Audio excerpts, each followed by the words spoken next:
আসসালামু আলাইকুম প্রিয় খামারি ভাইরা, আশা করি সবাই ভালো আছেন। আমি আলহামদুলিল্লাহ ভালো আছি। বরাবরের মতো আরেকটি ভিডিও নিয়ে আসলাম। বর্তমান শতকরা 70 থেকে 80% গরুর নবজাতক বাছুরের নাভি পাকা বা নাভি ফোলা একটা রোগ হয়। আজকের ভিডিওর মাধ্যমে আপনাদের একটা টিপস দিব, যে এই টিপসের মাধ্যমে আপনি আপনার নবজাতক বাছুরের নাভি ফোলা বা নাভি পাকা রোগ থেকে মুক্ত করতে পারবেন। প্রিয় খামারি ভাইরা, স্বাগতম খামার মাস্টার ইউটিউব চ্যানেলে। গবাদি পশুর স্বাস্থ্যসেবা পরিচর্যা, খামার ব্যবস্থাপনা এবং রোগ প্রতিরোধ ব্যবস্থাপনা নিয়ে আমরা নিয়ে এসেছি সহজ এবং নির্ভরযোগ্য তথ্য।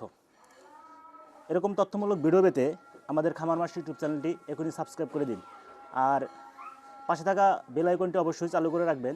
পাশে থাকা বেল আইকনটি চালু করে রাখলে আমাদের প্রত্যেকটা তথ্যমূলক ভিডিওর নোটিফিকেশন আপনার কাছে চলে যাবে। আপনারা আমাদের ভিডিওগুলো দেখে অনেক কিছু জানতে পারবেন, শিখতে পারবেন।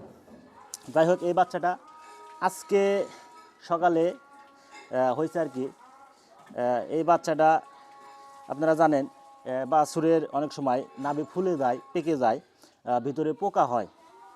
একটা নবজাতক বাছুর জন্মের সাথে সাথে যদি নাভি ফুলে যায়, পেকে যায়, সেক্ষেত্রে বাছুরের ঘাও হয়ে যায় এবং ভিতরে পোকা হয়।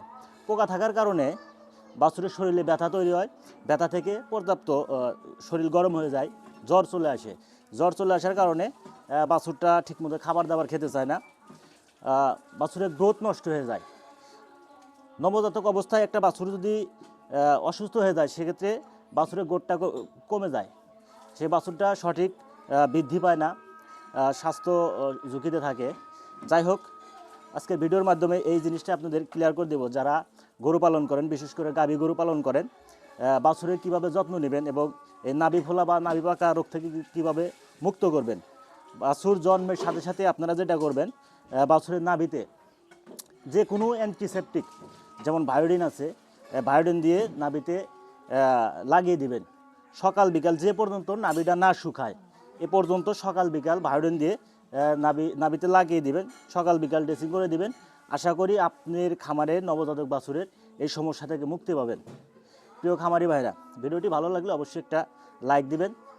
এরকম তথ্যমূলক ভিডিও পেতে আমাদের খামার মাস্টার ইউটিউব চ্যানেলের সাথে থাকবেন। সবাইকে ধন্যবাদ। আসসালামু আলাইকুম।